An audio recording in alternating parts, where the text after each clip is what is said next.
औज़ुबिल्लाहिमिनश्शैतानिर्रजीम बिस्मिल्लाहिर्रहमानिर्रहीम। अस्सलामु अलैकुम डियर स्टूडेंट्स।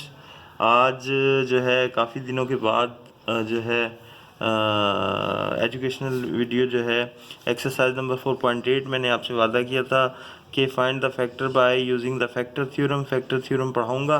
तो फैक्टर थ्योरम का आज जो है हम क्वेश्चन करने जा रहे हैं। बहुत ज़्यादा तवज्जो से समझिएगा क्योंकि बहुत इंपॉर्टेंट एक्सरसाइज है। इसमें से एक क्वेश्चन लाजमी जो है बोर्ड एग्जाम में आता है। तो आइए चलते हैं इसके पहले क्वेश्चन की तरफ। क्वेश्चन नंबर 1 है x⁵ minus x⁵ plus x-1। इसको अब सॉल्व कैसे करना है, ठीक है। तो हम इसको रकम को जो है यहाँ पे रजिस्टर पे लिख लेते हैं। x⁵ minus x⁵ plus x-1। तो बच्चों पहली चीज़ जो समझने की है वो ये है कि आपने सबसे पहले जो है ये जो पॉलिनोमियल दी जाती है, ये पॉलिनोमियल जो है जो दी गई हो आपको, ये पॉलिनोमियल है, px है ये, ठीक है। यानी x की कसीर रकमी, इसका जो आखिरी डिजिट है इस पॉलिनोमियल में, जो आखिरी मेंबर है जो कि कांस्टेंट अदद है, इसके आपको फैक्टर्स बनाना होंगे। आप लिखेंगे द फैक्टर्स ऑफ, यहाँ पे 1 है, अगर 1 के अलावा कुछ और हो तो आप उसके फैक्टर मालूम करेंगे। तो आपने लिखना है the factors of 1, the factors of 1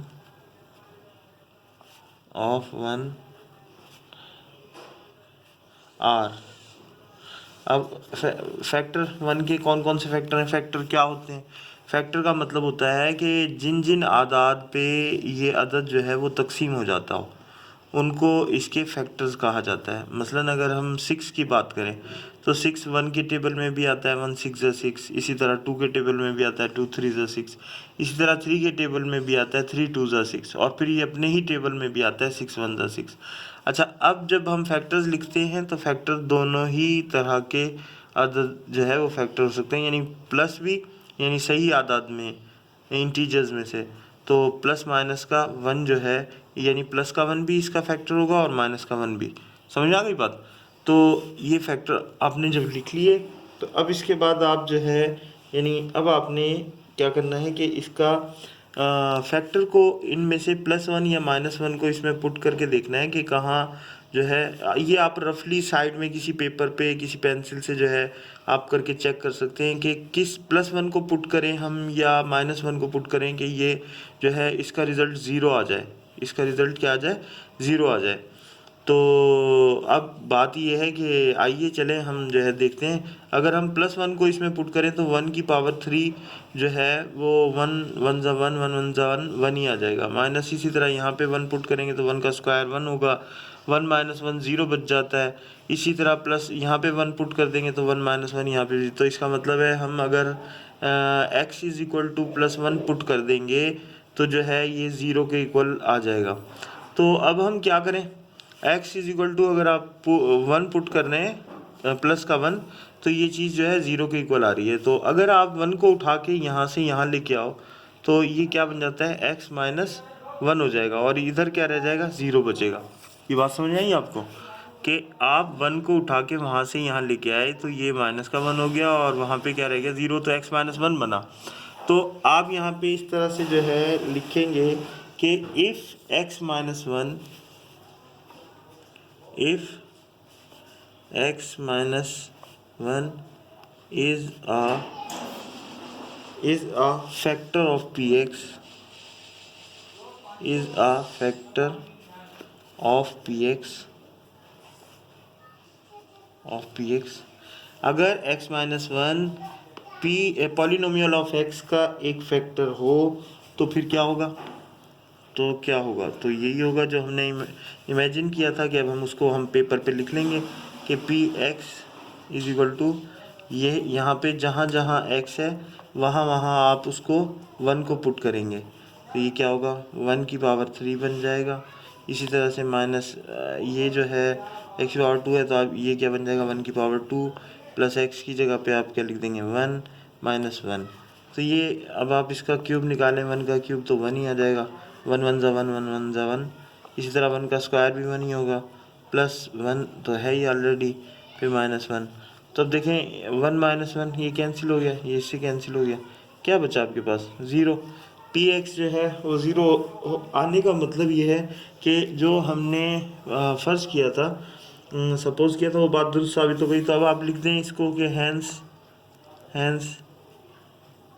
x minus one is a factor of px, is a factor of px।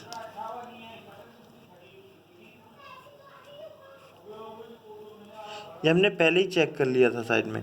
अगर ये 0 के इक्वल नहीं आएगा तो फैक्टर नहीं होगा, फिर आप लिखेंगे hence is not a factor of. लेकिन क्योंकि ये पूरा तकसीम हुआ, कोई रिमाइंडर बाकी नहीं बचा, तो इसका मतलब ये है कि ये इसका फैक्टर है। अब आपने सिंथेटिक डिवीज़न पिछली एक्सरसाइज में मैंने आपको करवाई थी 4.7 में, वो आप अच्छे तरीके से समझ चुके थे।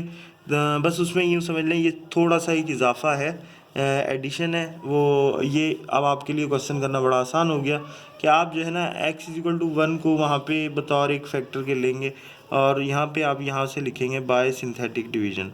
जो सिंथेटिक डिवीज़न में आपने एक्सरसाइज नंबर 4.7 में किया था, आप लिखेंगे बाय सिंथेटिक डिवीज़न।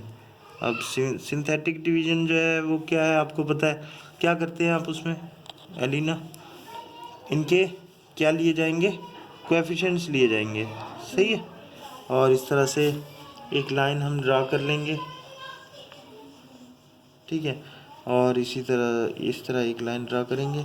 और अब हम पॉलिनोमियल ऑफ एक्स जो है इसके कोएफिशिएंट लेंगे।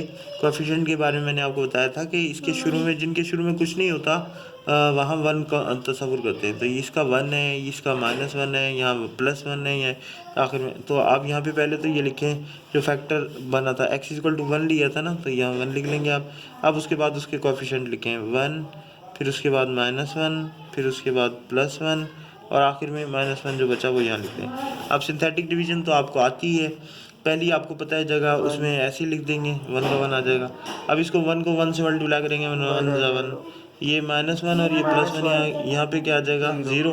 0 को 1 से मल्टीप्लाई करेंगे, 0 1 0। अब 1 और 0 को ऐड करें तो क्या आता है 1 आ जाता है, 1 1 1 आ गया अब इधर। तो ये प्लस का 1 माइनस का 1 क्या बचेगा 0। तो यहाँ तक आ गए। अब तो आपको पता है कि यहाँ आपको पता है कि इनको हम जो है फिर नाम दे देते हैं, लेट a=1, b=0, c=1, और ये जो है ये तो आपको पता है ये तो रिमाइंडर r है, तो ये r=0 है। बहरहाल अब हम क्वोशंट निकालेंगे, तो क्यू एक्स निकालने के लिए क्वोशंट ऑफ x वो निकालने का आपको पता है, आपके पास फार्मूला क्या है, ax² + bx + c। तो अब यहाँ पे आप वैल्यूज़ पुट कर दें, a की वैल्यू क्या है 1, और इसी तरह से b की वैल्यू पुट कर दें आप 0 है, और फिर इसी तरह से c जो है c की वैल्यू क्या है 1 है, ये पुट कर दिया आपने। तो ये क्या आ जाएगा x² + 0x लिखने की ज़रूरत ही नहीं है, x² + 1। इस तरह से आपके पास क्वोशंट ऑफ x आ गया। अब आपको पता है कि px जो होती है वो मल्टीप्लायर या प्रोडक्ट होती है।